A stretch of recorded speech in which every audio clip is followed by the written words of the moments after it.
जय ओम विष्णुपाद परमहंस परिवर्ताचार्य अष्टोत्तर श्री भक्ति सिद्धांत सरस्वती ठाकुर श्रीला भक्ति सिद्धांत स्वामी श्रीला प्रभुपाद की जय। प्रेम से कहो श्री कृष्ण चैतन्य प्रभु नित्यानंदा, श्री अद्वैत गदाधरा शिवासादि गौर भक्त वृंद की जय। श्री श्री राधा कृष्ण गोप गोपीनाथ श्याम कुंड राधा कुंड गिरि गोवर्धन धाम की जय।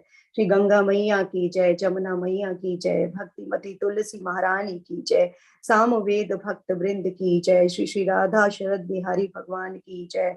श्री श्री राधा गोविंद सुंदर भगवान की जय। गौर निताई की जय। श्रील प्रभुपाद की जय। गौर प्रेमानंदे हरि हरि बोल। All glories to the assembled devotees. Hare Krishna. All glories to the assembled devotees. Hare Krishna. All glories to the assembled devotees. Hare Krishna. All glories to Shri Guru and Shri Gauranga. Hari Hari Bol. Namo Vishnu Padaya Krishna Prishtaya Bhutale Srimate Bhakti Vedanta Swami Nityananda Namaste Saraswati Devi Gauravani Pachani Shri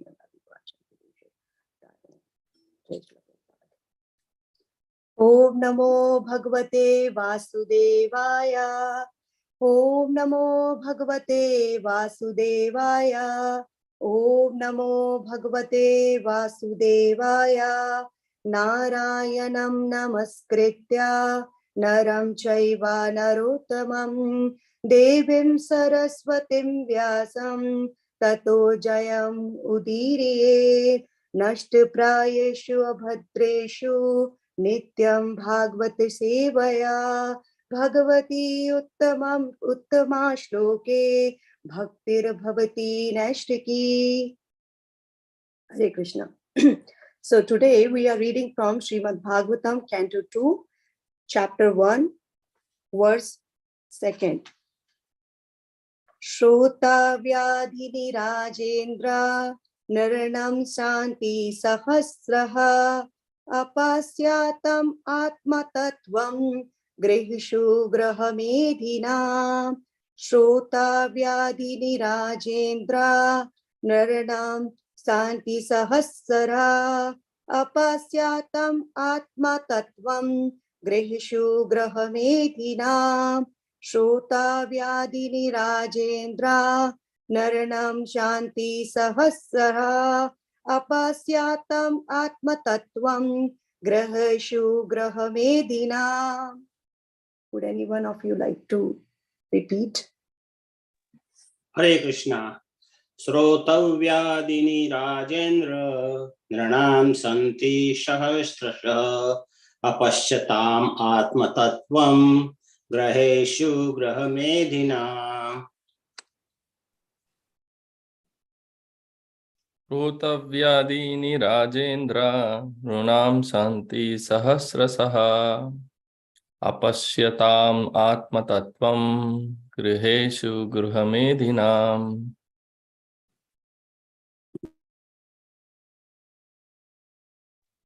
Shrotavyadhini Rajendra Nrinam Shanti Sahasrasa Apashyatam Atma Tattvam Griheshu Grahamedhinam. Hare Krishna.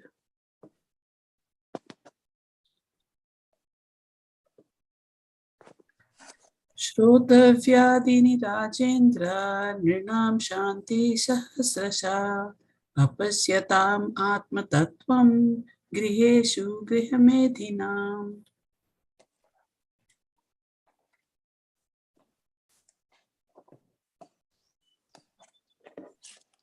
Anyone else? Shrotavyadhini Rajendra Nrinam Santi Sahasrasa Apashyatam Atma Tattvam Grihesu Grihamedhinam.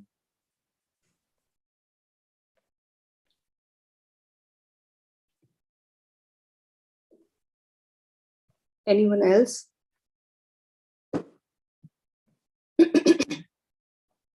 Right. Synonyms. Shrotavya Adhini, subject matters for hearing. Rajendra, O Emperor. Narnam, of human society. Shanti, there are. Sahasrara, hundreds and thousands. Apasyatam, of the blind. Atma Tattvam, knowledge of self, the ultimate truth. Greheshu, at home. Graha Medhinam, of persons too materially engrossed. Translation: those persons who are materially engrossed, being blind to the knowledge of ultimate truth, have many subject matters for hearing in human society, O Emperor. Purport by His Divine Grace A.C. Bhaktivedanta Swami Srila Prabhupada ki jai. In the revealed scriptures, there are two nomenclatures for the householder's life. One is Grhastha and the other is Grahamedi. The Grhasthas are those who live together with wife and children, but live transcendently for realizing the ultimate truth. The Grahmedis, however, are those who live only for the benefit of the family members, extended or centralized, and thus are envious of others. The word Medhi indicates jealousy of others. The Grahmedis, being interested in family affairs only, are certainly envious of others. Therefore, one Grahamedi is not on good terms with another Grahamedi. And in the extended form, one community, society, or nation is not on good terms with another counterpart of selfish interest. In the age of Kali, all the householders are jealous of one another because they are blind to the knowledge of ultimate truth. They have many subject matters for hearing: political, scientific, social, economic, and so on. But due to a poor fund of knowledge, they set aside the question of the ultimate miseries of life, namely miseries of birth, death, old age, and disease. Factually, the human life is meant for making an ultimate solution to birth, death, old age, and disease. But the Grahamedis, being illusioned by the material nature, forget everything about self-realization. The ultimate solution to the problems of life is to go back home, back to Godhead. And thus, as stated in the Bhagavad Gita 8.16, the miseries of material existence, birth, death, old age, and disease are removed. The process of going back home, back to Godhead, is to hear about the Supreme Lord and His name, form, attributes, pastimes, paraphernalia, and veritigness. Foolish people do not know this. They want to hear something about the name, form, etc. of everything temporary, and they do not know how to utilize this propensity of hearing for the ultimate good. Misguided as they are, they also create some false literatures about the name, form, attributes, etc. of the ultimate truth. One should not therefore become a Grahamedi simply to exist for envying others. One should become a real householders in terms of the scriptural injunctions. Om Ajnanatimirandasya Jnananjala Shalakaya Chakshurunmilitam Yena Tasmai Shri Guruve Namaha Shri Chaitanya Manobhishtam Stapitam Yena Bhutale Swayam Rupa Kada Mayam Tadati Swapadantikam Namam Vishnu Padaya Krishna Preshtaya Bhutale Srimate Bhakti Vedanta Swaminiti Namine Namaste Saraswate Deve Gaurvani Pracharine Nirvishesha Shunyavadi Paschate Deshitarine Vanchakalpatarubhyascha Kripa Sindhuvayeva Patita Nam Pavanebhyo Vaishnavebhyo Namo Namaha. Hare Krishna Krishna Krishna Hare Hare Hare Rama Rama Rama Hare Hare. Hare Krishna. So before diving into the discussion, I would like to extend my heartiest gratitude to all the Vaishnavas present on the call. Srimad Bhagavatam is the Galitam Phalam, or the ripened fruit of all the Vedic literatures, which was compiled by Srila Vyasadeva in his mature understanding of Bhakti, as instructed by his spiritual master Narad Muni. So speaking about Srimad Bhagavatam, or hearing Srimad Bhagavatam, both is glorious and both are for purification. And I'm so I have no eligibility to speak about Srimad Bhagavatam, but with the blessings of all of you Sargari Vaishnavas, I hope that I may be able to speak few words today. Please give me your blessings and support as I will be requiring it for today's class. Hare Krishna. So we are reading from text 2, chapter 1, canto 2. So at the end of first canto, Parikshit Maharaj asked certain questions from Shukdev Goswami. The questions were what a man should do, should hear, remember, chant, and worship, and also what a man should not be doing in his lifetime. And in general, he asked what is the way for the perfection of life. And in the beginning of Canto 2, Shukdev Goswami commends Parikshit Maharaj for asking such good questions. Why? Because these questions, the answers for these questions are going to deliver the entire mankind. And the answers for these questions are worth to hear for anyone in this life. So Parikshit Maharaj asked question, especially for a dying man. What is dying in us? Lord Krishna in chapter 2 in Bhagavad Gita, he says that soul is imperishable. It never dies. Soul is just changing the bodies. It is transmigrating from one place, one species to another species and to another species. And this soul is imperishable. This soul is changing clothes just like we are changing our clothes when they get torn off and get old. Just like that, the soul is changing clothes. Lord Krishna mentioned in one of the verses in Bhagavad Gita, 2nd chapter, Vasamsi Jirnani Yatha Vihaya.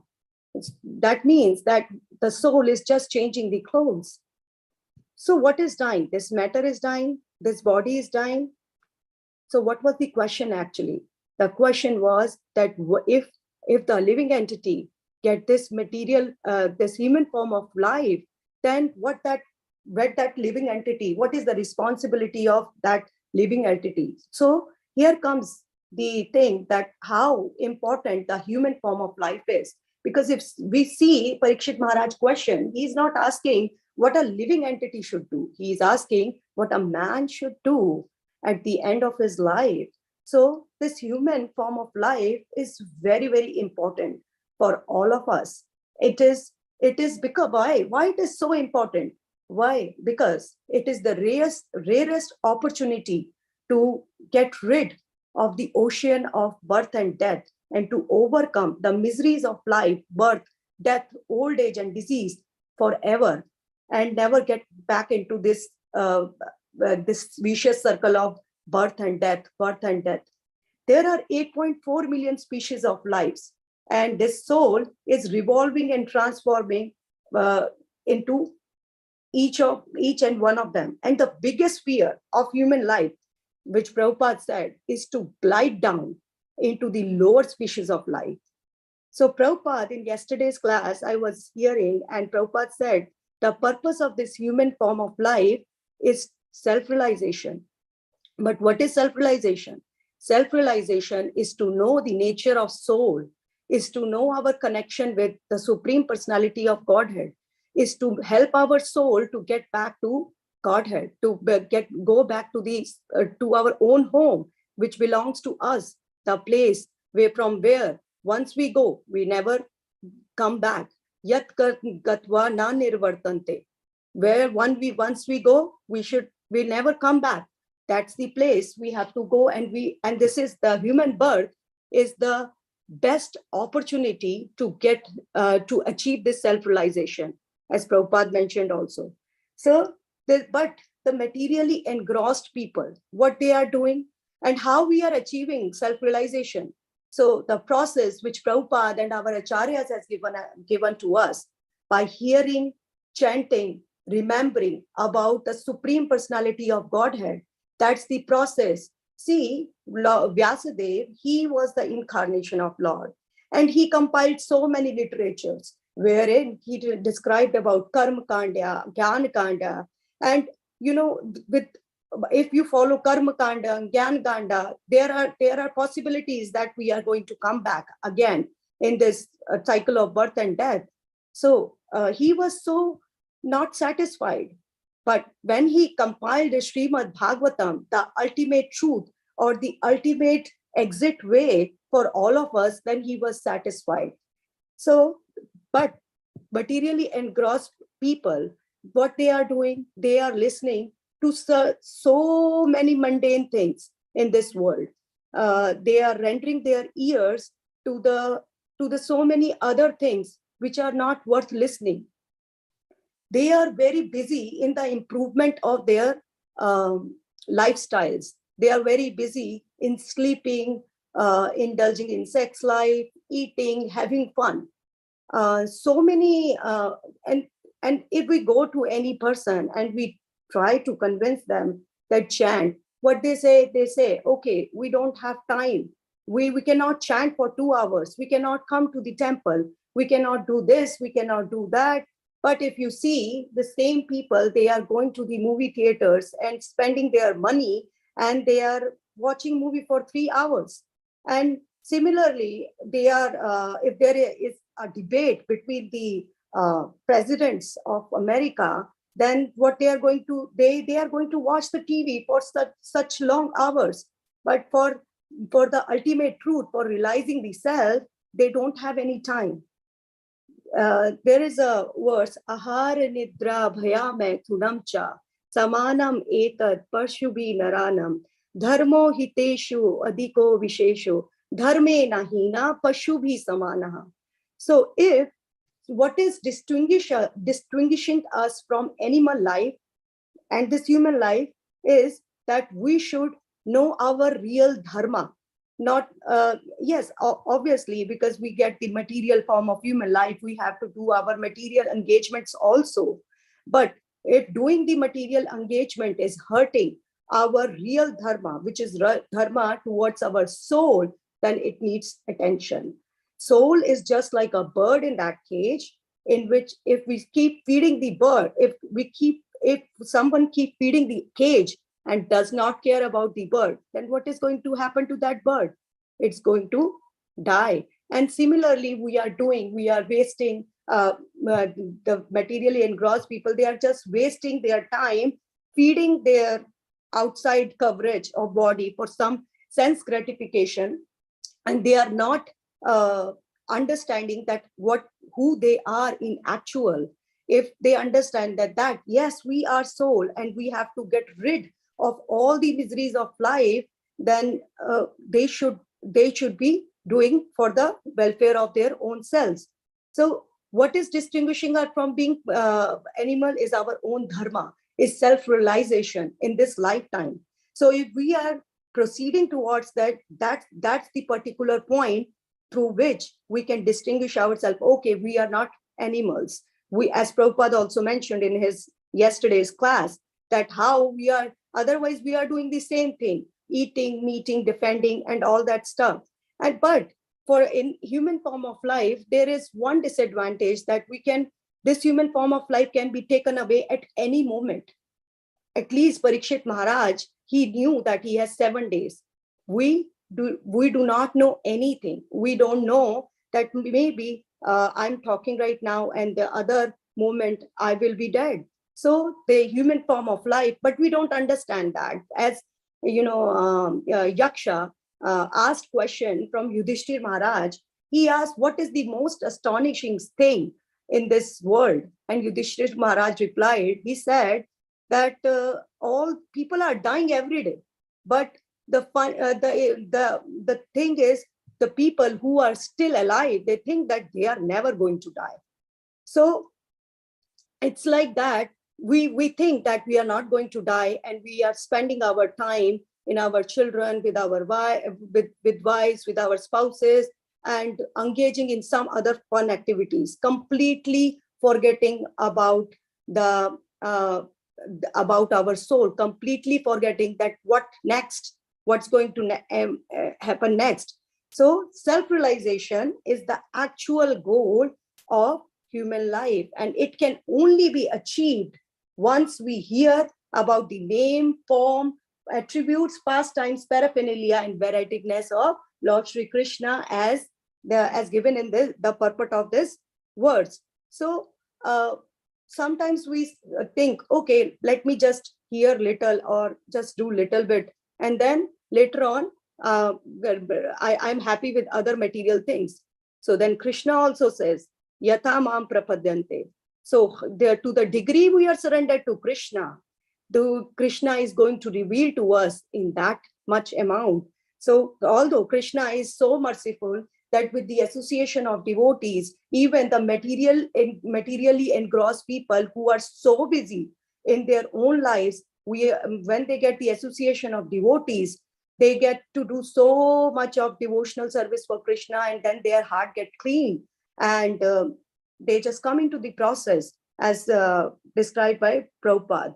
So Prabhupada, in one of his conversation, he gave the example of American newspaper. He said, and any newspaper in general. So he said that American newspaper, they are thick in volume, and there are so many pages, but most of the contents are just useless. You just read it and throw it into the dustbin. They are not going to do any good for anyone. And on top of that, not good, they are going to damage the consciousness. So, and the newspapers in those days has been extended in the form of internet, WhatsApp, Facebook, Instagram, and so many other sites. And people who are already bewildered in this with the material energy of Krishna, they are now much more engaging themselves in surfing the website or Facebook or Instagram throughout the day, and they don't even realize that they are wasting their valuable time. Shukdev Goswami, in this verse, he is lamenting for those people. He's saying those people, they are blind. He said that they are blind. There are various kinds of blindness. People are blind through physically they are blind. Some people are blind in knowledge. Some people are blind and cannot see what is happening around them, I mean in consciousness. So Sukadev Goswami, he's lamenting and he's saying that they are wasting and they don't know, but the answers to these questions which Parikshit Maharaj asked will going to do the best for the mankind, because the answer will bring the Srimad Bhagavatam to all of us.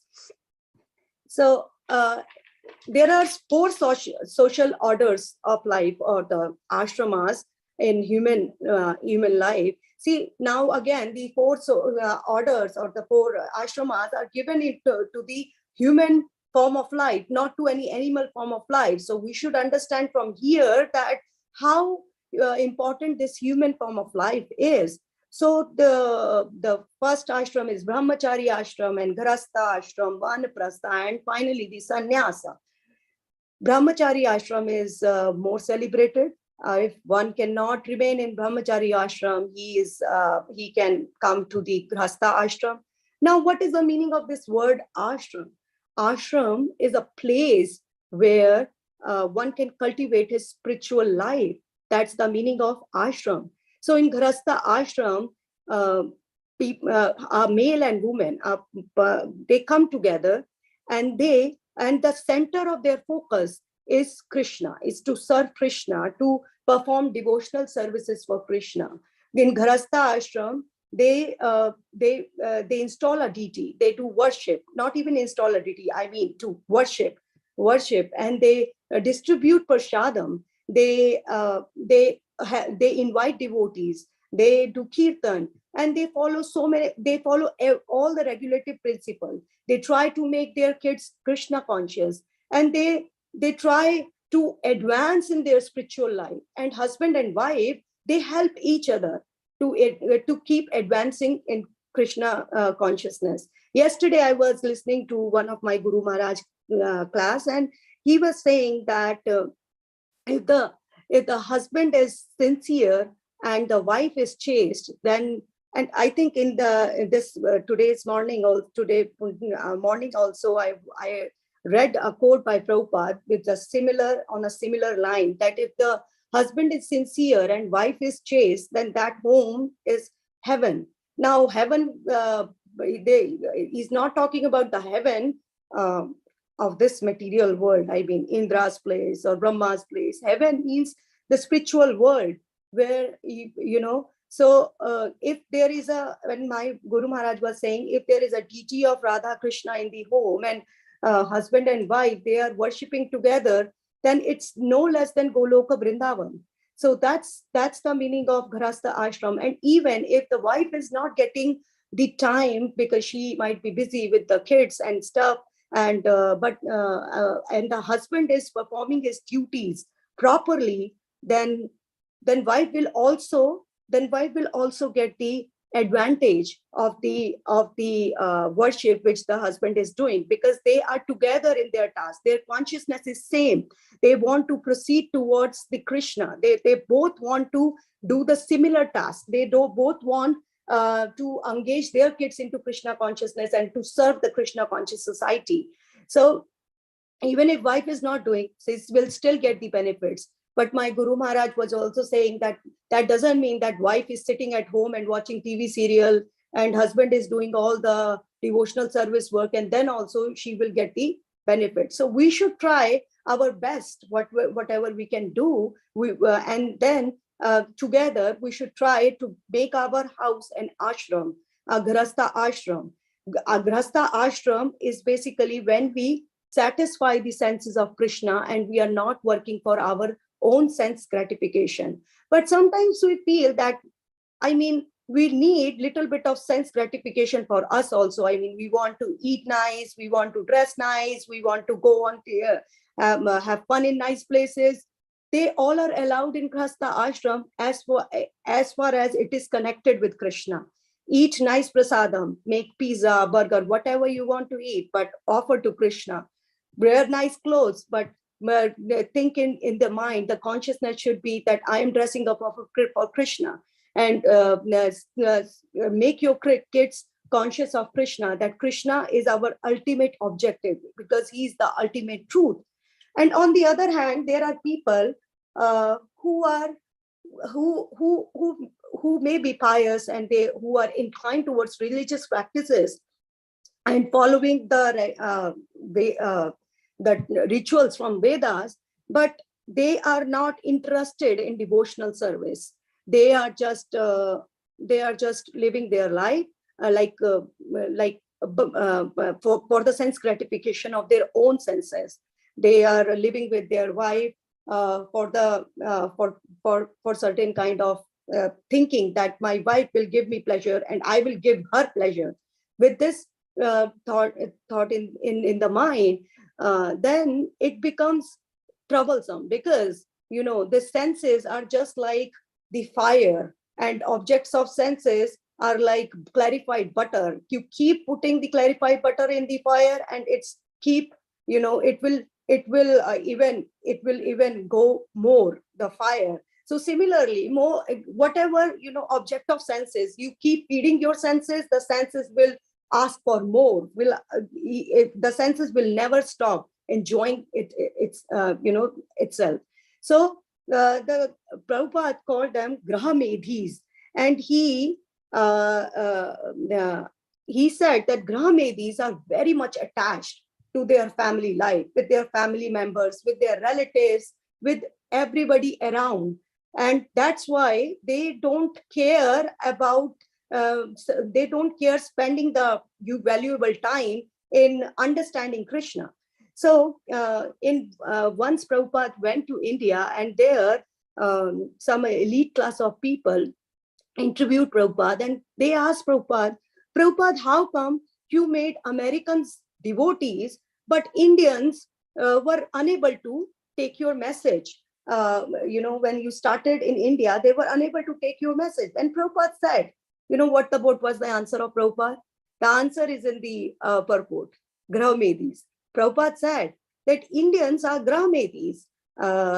These are not my words, these are Prabhupada's words. Again, I'm telling you that Grahamedhis, because they are very much attached to the family life, they don't want to hear about Krishna. Even if you, even if child from Indian family come and join, then everybody gets so disturbed. Oh my God, why they are, ISKCON is brainwashing and doing all that stuff. So Prabhupada at that time, he said that Americans, they were out on the roads and they were looking for some positiveness. And I gave them Krishna consciousness, a very positive thing in their life, and they took up the process. And in relation to that, Prabhupada also mentioned about a very famous national leader that although he is called renunciate, but in actuality, he increased his area of interest from his family to his nation. Usually we have a small family and then siblings, then parents, siblings, and relatives, and like that. And we are satisfied among small circle. But he said that that particular political leader, he increased his area of interest, and now the nation has become his family.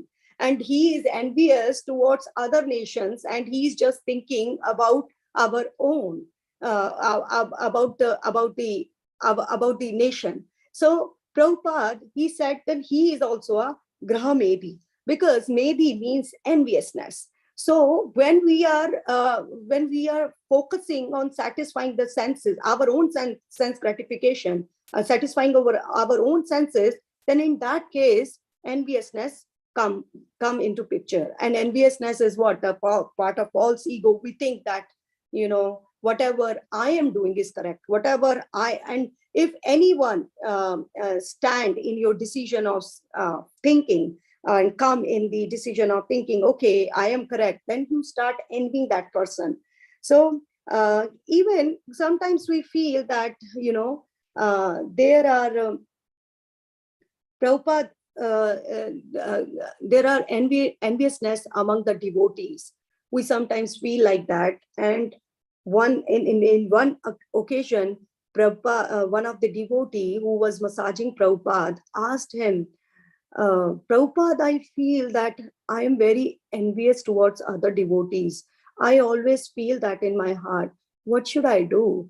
Then Prabhupada replied to him that, what enviousness mean is not liking certain people, right? And he said, yes, Prabhupada. And Prabhupada said, then that not liking people will not go away, because it's the conditioning which we have. But you can change the direction of not liking people towards those people who blaspheme the process, or who blaspheme our Shastras, who blaspheme the Sanatan Dharma. Obviously, Prabhupada was not mentioning that, you don't like certain people, but he was giving him the direction that just dovetail your of thinking of not liking people towards some other people in general. And then Prabhupada, on other occasion, one Mataji also asked Prabhupada, I feel very envy from other Matajis. What can I do? And in reply to that, Prabhupada gave the example of Prahlad Maharaj to her. He said that Prahlad Maharaj, when he was in his Gurukula, Chanda and Amarka, his teachers, they were telling him, this particular set of people who are devotees of Lord, they are our enemies, and particular set of people who are the Rakshasas, they are our friends.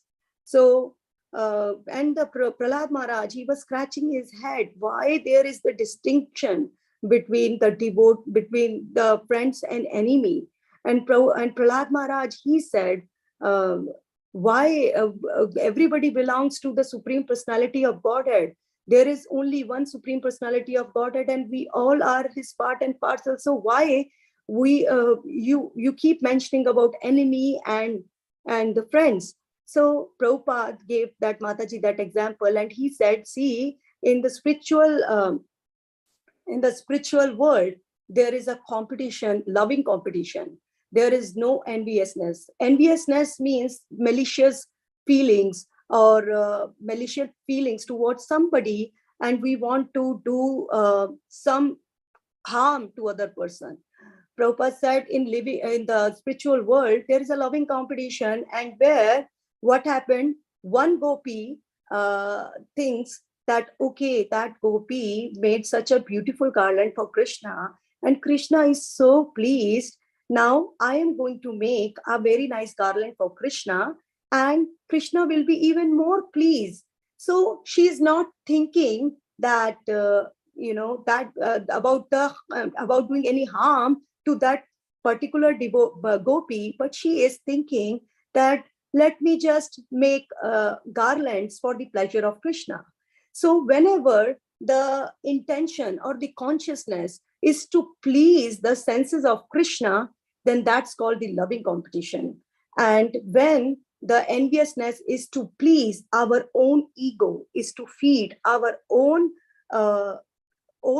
ego, our own bad side of our consciousness, then at that point of time, that's called enviousness. I mean, for example, if the gopi thinks, okay, she's so she's attracting Krishna so much, she's not capable, I am much more capable, then that's called enviousness. But Prabhupada mentioned that enviousness is not there in the spiritual world. There is only loving competition. So as devotees, we should also try to do a loving competition between one another, and we should also try to inspire ourselves from others' service. Like we have so many nice devotees in our congregation who are raising kids so nicely. They are doing and they are doing so many other services also in the temple, and also at home also they are serving.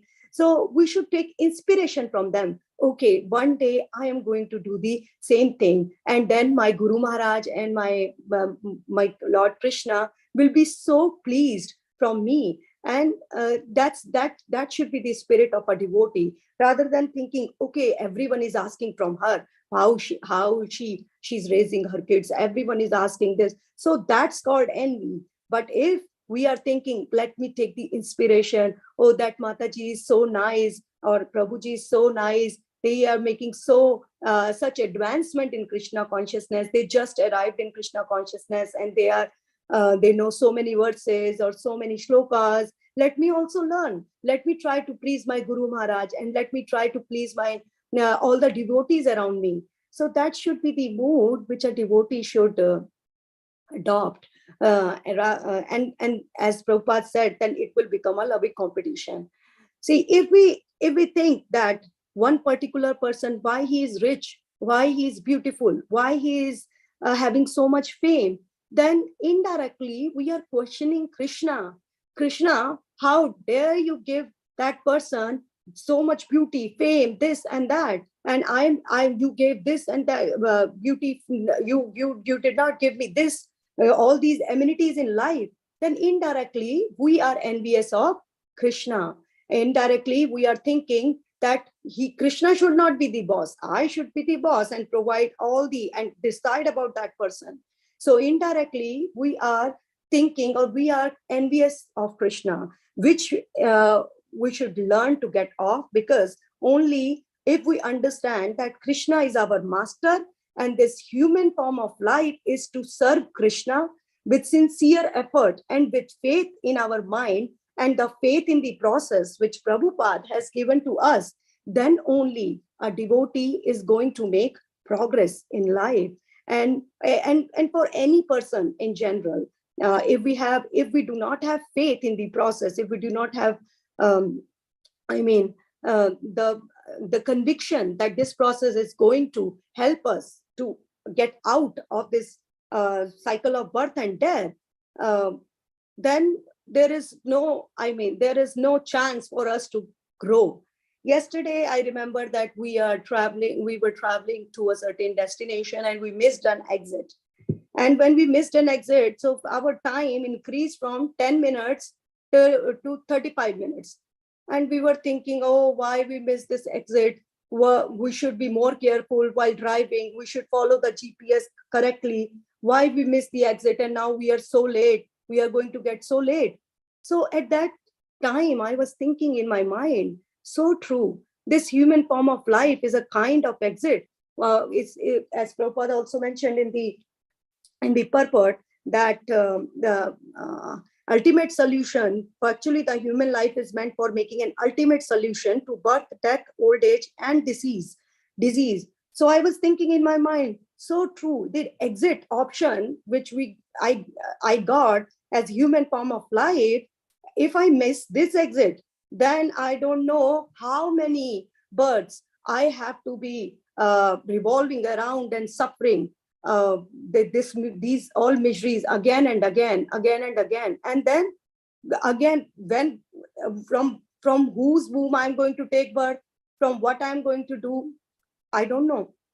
Although Krishna in Srimad Bhagavad Gita, he mentioned that my devotee never perishes, but we have to be careful too. Only thinking that, okay, Krishna is going to take care of all of us, let's just not chant, let's just not do anything, will not be helpful, as Prabhupada has given us the process. If the responsibility of taking our soul outside of this cycle is ours. Our Guru Maharaj will guide us, our devotees will inspire us, and so many people, and these Shastras, Bhagavatam, Bhagavad Gita will give us the knowledge, but ultimately we have to do the rest. We have to chant, we have to hear, we have to try to help ourselves. And when Krishna sees that the sincere effort, then Krishna definitely, anyways, he has mercy on us, on all of us, because out of this human form of life, there are so many human lives, and we are, fraction of people are here and listening on this call about Srimad Bhagavatam on this Sunday. Most of the people, they must be sleeping at this time. So this is the process. We are, Krishna is so merciful, Prabhupada is so merciful that he has given us this process through which our journey go back to Godhead has become very easy for us. And even after getting all these things, if we are not sincere, if we are thinking that, okay, let's just do our work today and we will see tomorrow. So that will not help, because the responsibility is ultimately ours. We have to perform our duties, we have to perform bhakti, and we have to do all the things. Like Parikshit Maharaj also asked the questions from Shukdev Goswami, and he was listening for the 7 days. He was listening without food and water to understand the truth from Shukdev Goswami. Shukdev Goswami never said, okay, you just go and relax in your palace and I'm going to deliver you as it is. No, Parikshit Maharaj, he was there, he was listening, and at the end of his in the 12th canto, it has been described that how Parikshit Maharaj, when he was leaving his gross material body, in his consciousness, he was already merged with Krishna. Not merging, but already he was thinking of Krishna. So Krishna, I think, yeah, okay. And what else? Yeah, misguided as they are, they also create some false literatures. And also a very important point which Prabhupada mentioned in the purport is misguided as they are. So sometimes materially cross people, again, what they think that, okay, we should not, there is no need to hear from the authorities. There is no need to hear from a particular person, but the knowledge should flow from the authoritative disciplic succession. There are so many people in India who are just giving, they are just doing Bhagavatam, they are professionally reciting Bhagavatam, and there are, lakhs and lakhs of people listening. They don't know that, the actual form of getting the knowledge or getting this ripened fruit is through the succession. as from Shukdev Goswami, then Sutta Goswami is telling the Bhagavatam to, speaking Bhagavatam to all those Shaunaka rishis, and then further it's coming through the parampara. So the right source is very important. If we are not listening from the right source, then we can be misguided. And if we get misguided, then there is no chance for further development. And again, if there is no chance for further development, then human form of life which we got is going to go waste. And obviously we are going to get this exit, we are going to miss the exit of getting back or crossing over the ocean of birth, death, and old age and disease. So as a devotee, we should try to, although by mercy of Srila Prabhupada and our acharyas, we all are in Ghrahastha ashrama, but what we should try to avoid some things, and which take us to become Grahamedis. I was listening one lecture of His Holiness Bhakti Damodar Dhir Swami Maharaj, and he mentioned a very bold statement. He said that even sannyasi can be a Grahamedi. And I was thinking in my mind, really a sannyasi, how can he be a Grahamedi? He said, because if he is envious of other people, then even he may be in the form of sannyasi, in a form of he is wearing a saffron cloth, but he is Grahamedi. I mean, that's what he was mentioning. So we should try to avoid all those engagements. We should or dovetail or change the direction of whatever we are doing towards Krishna consciousness, so that Shukdev Goswami, who's lamenting in this verse, and he's saying that people are blind and they are not understanding, they are not even trying to understand the ultimate truth. We should, all of us should try, and all the people who are around us, be our friends, be our relatives, we should try to talk to them that how important this human form of life is. And we think that there are so many billions and billions of people around us, so it's very easy to get it, but there are unlimited species, aquatics, trees, so many living entities which are not even getting the chance of this human birth. Even demigods want to trade this human form of life, because they know that with this in heavenly,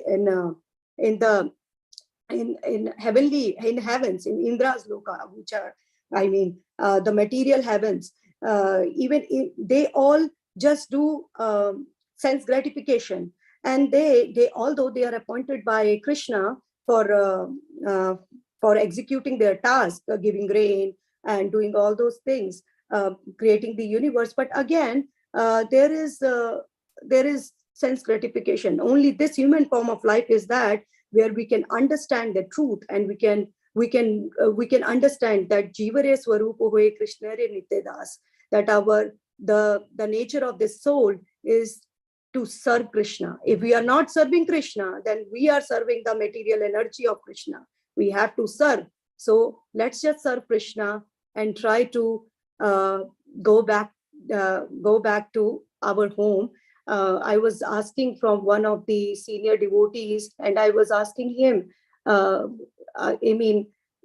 will there be a chance that we are going to go back? And he said yes, because Prabhupada has said that whosoever is chanting 16 rounds and following the process, then we are going to go back. And he said, but it should be without offenses. So I think I have this much for today. And thank you so much again for giving me this opportunity. If there are any questions, comments, corrections, reflections, whatever, please let me know so that I can improve and I can try to progress. Hare Krishna. Hare Krishna, Mataji. Thank you very much. I'd like to congratulate Kaivalya Prabhu and Vikukshi Mataji. Wonderful tradition is being carried. Anybody who has anything that they'd like to share, please unmute yourself or raise your hand and we can go from there. The one sentence that caught my attention is how you said indirectly we are accusing Krishna of, if we are envious. And, I never think of myself as being envious, but if I have those thoughts, then that is what I am saying. How, Krishna, how could you give it? So I'm challenging him. That is such a scary thought. I mean, and we do have those and we need to work on them, and devotee association is our only means. So thank you very much. You packed a lot in that short 40 minutes. So anybody has questions, please go ahead. Yes, Kalpesh Prabhu, go ahead. Hare Krishna Mataji, please accept my humble obeisances. All glories to Hare Krishna Prabhuji. Yeah, Please so accept mine. I actually one of the lecture from another ISKCON devotee, and in that lecture, about the marriage life, ashram, and husband and wife. So in if husband does the pious activity, whatever he does, the 50% goes to wife, and if he does sin, the sin remains to completely for husband. And whatever wife does the pious activity, just sins with her only, but whatever sins she perform, the 50% will go to the husband. Now, how do we take this? I understand the concept is to serve Krishna in the Grihastha ashram, both of them, but if one of them is not doing it, and let's say if one party is only doing it, then how do we do that? So that's number one. If you want, I can give you number two, but it's up to you. Number two. Okay, Prabhuji, let's take this number one question. So you asked that whatever you said is true, correct? So Prabhuji, you said that how we understand this. So Prabhuji, husband is the master of the house. I mean, if we, all these things which you just mentioned is coming from the rules and regulations of the Vedas, and it is written by Vyasadeva, and it is correct. So husband is the master of the family. Husband is the guru of wife, according to the Vedas, or the, if you see householder life like that. So he is the one who has to, like, in ISKCON also we say that whatever misdeeds a devotee is doing, initiated devotee is doing, a guru has to take the repercussions of that. Why we say that? Because guru is the one who is guiding, and under whose protection it is the other person, the servant, is working. So accordingly, according to Vedas, the husband is the master of the house, and the wife is there to assist him. So husband, with his own sincerity and with his own nature, or with his own hard work towards Krishna consciousness, should motivate the wife and the children. But if it is not happening, if the wife is not following the process of what husband is doing, especially towards Krishna consciousness, I'm saying, not about other material things, but if she is not following, she is not doing anything, then in that case the sins are not going to come to you. Because, but if if you are doing everything correct, you are guiding correctly, and your children's correctly, you are Krishna consciousness, you are sincere. That's why I said, right, Prabhupada said, if the husband is sincere and wife is chaste, so wife has to be chaste, Prabhuji. If that wife is not chaste, chaste doesn't mean that wearing a sari and putting palla on top. Chaste means following the directions of husband as per the Vedas. I'm not saying if the husband is cruel and not following the rules and regulation, and then wife has to follow him in everything. No, I'm talking about the Krishna conscious process. If the husband is following nicely and the wife understanding that this is correct and she's not doing it, and then in that cases the sins will not come to you. But by any mistake, if wife did something wrong, then in that case, and wife is following the husband in Krishna conscious movement, this is a together movement. I mean, this is both should be together. I mean, thing is not like that. If you are going to Krishna conscious and she's not going into Krishna conscious, in that case the sin will not come to you, because in that case she is an different individual, independent individual. But in this case, what you asked, if the husband and wife both are Krishna conscious, follow the process, and the wife is chaste towards the husband is sincere, and by mistake, api chetasu duracharu, by mistake, our wife commit any offense, in that case you will share the results of that. Otherwise, if we can learn from Prabhupada's example also, that the Prabhupada's wife, Prabhupada tried to make his family Krishna conscious, but his wife was not ready to take it up, and then Prabhupada left. Then in that case, Prabhupada did not get the sin of his wife not following the process.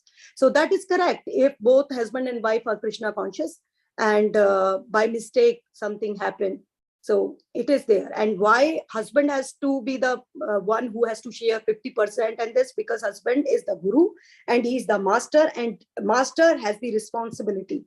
Like, even in this material world, we say, if in certain premises there is some mishappening happen, then the owner of that building, the owner of that building has to be punished, or I mean, given some summon notice or like that. So similarly, the husband, he is the master of the house. He is the owner of the house.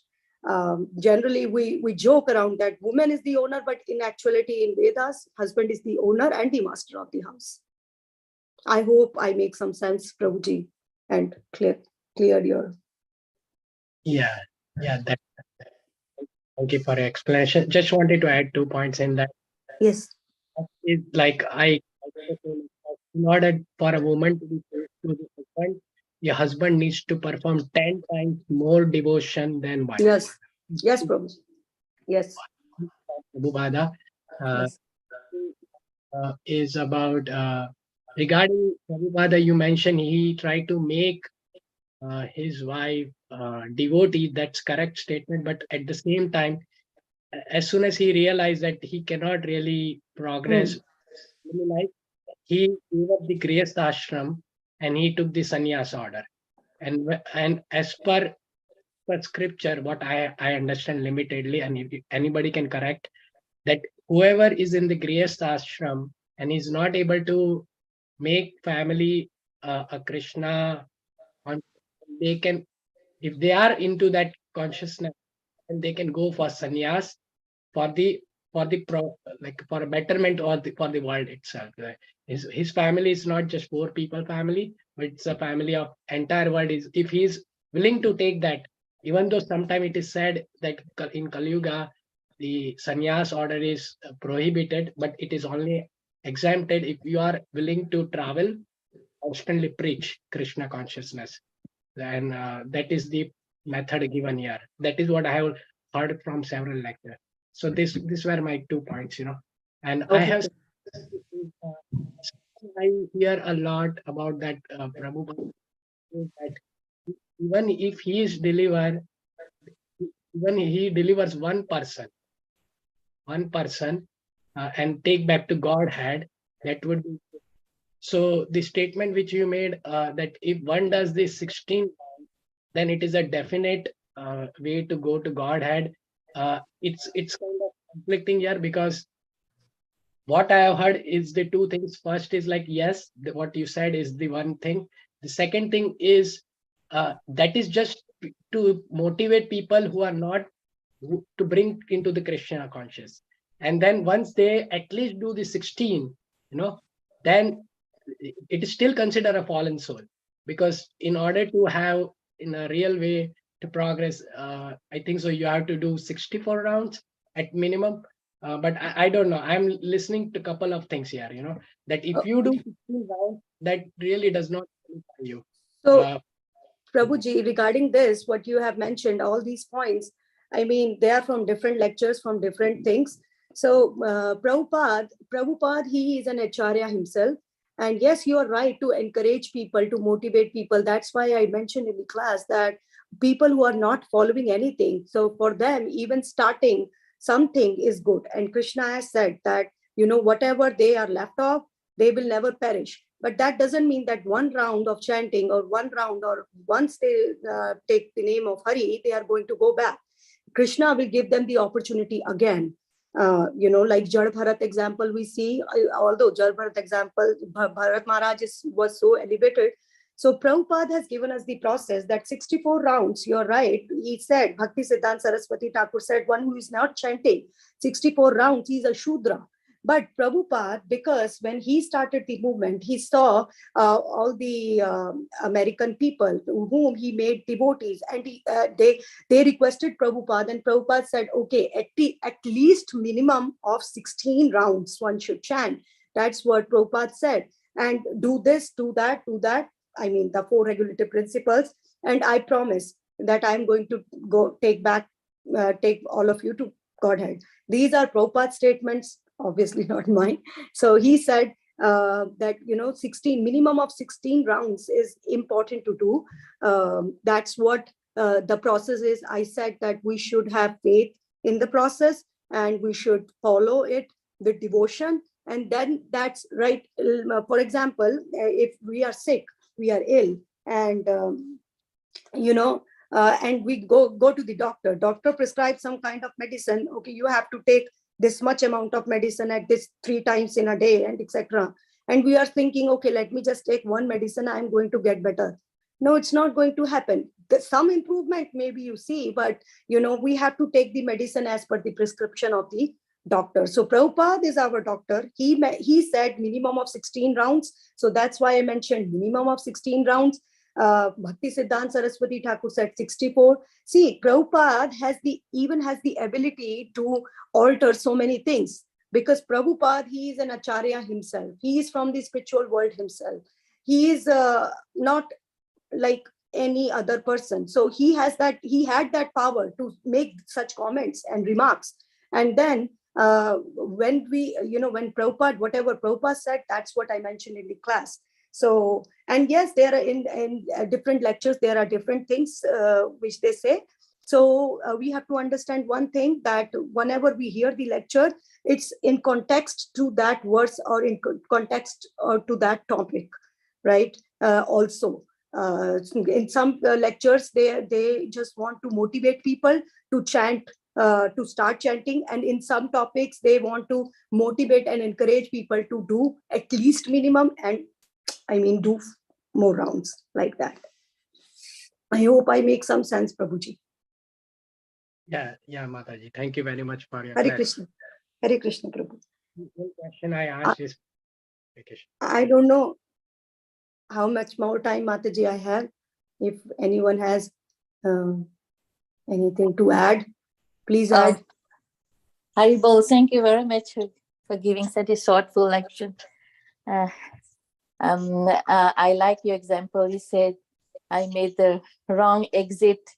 Then you say, if you make the wrong exit in this human form of life, you don't know how many times you have to take birth again and again. Yeah. I really like this example. Okay. And also about Grihastha, Prabhupada gave the ideal example how a Grihastha should live, but it depends case on case also, on different individual. Yes, Mataji. Yeah. That's why for a devotee, massaging devotee, he said something else, and to Mataji. So Prabhupada gave different answers to different devotees. That's correct, Mataji. Correct. Thank you very much, Hare Krishna. Hare Krishna, Mataji. Thank you, Mataji. Very nice class. Thank you, Mataji. But, the way you said 16 rounds and all, if we start one round, at least we taste the nectar. Yes, then Mataji. Who knows that we'll do more.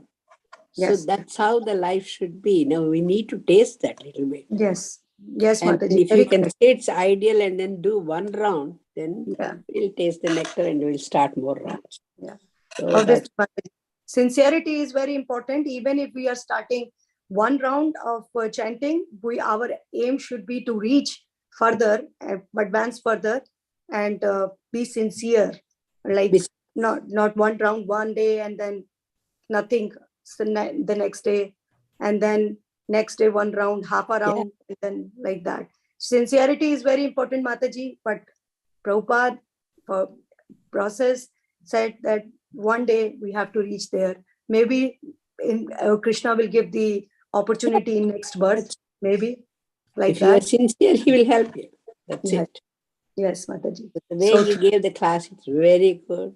Though young you are about us, but you did a very good job. Thank you very much. About husband and wife, you did very good. Thank you so much. If we say, they say, no, old people, you are saying something. They won't listen. But youngsters, you just think of that. It's very nice and it will have an idea to everybody. Thank you very much. Thank you. Thank you very much. Thank you. Hare Krishna Mataji. Any other hands? Yes, Archana Bhakti Mataji, yes. Hare Krishna Madhavi Gaurangi Mataji. My comment is, where were you all these days? Mataji, you are my inspiration, Mataji. My parents-in-laws, you, so many devotees, they are just like my inspiration. They are my inspiration. And that's why I was mentioning that at least we can take inspiration from all of you, Mataji. I mean, how you raise kids. I was myself inspired by your class very much. And please continue speaking like this. It will be very pleasing to Guru Maharaj and to all the Vaishnavas, to Srila Prabhupada. My best wishes to you. You were very confident, very well prepared class. And, you reached our hearts. Thank you. Thank you, Mataji. Hare Krishna, Mataji. Just 2 points that I'd like to add before we end is that, when you said 16 rounds, the other very important qualifying point was without offenses. Yes. We are not, we're not without offenses. That's our problem. So that is a very, very important point that all of us need to remember. And about what Archana Bhakti Mataji said, it was not just confidence, it was you spoke from your heart and we could tell. And that is what makes the difference. Very nice. And so, yes, she will be on the schedule regularly. And we will see everybody at 4 o'clock at the temple, 4:30 at the temple tonight. And then tomorrow morning at 7:50 again. Thank you very much. Thank you. Hare Krishna. Panchakalpatarubhyasya kripa sindhobhya vacha patitanam pavanebhyo vaishnavebhyo namo namah. Namo Namaha. Hare Krishna.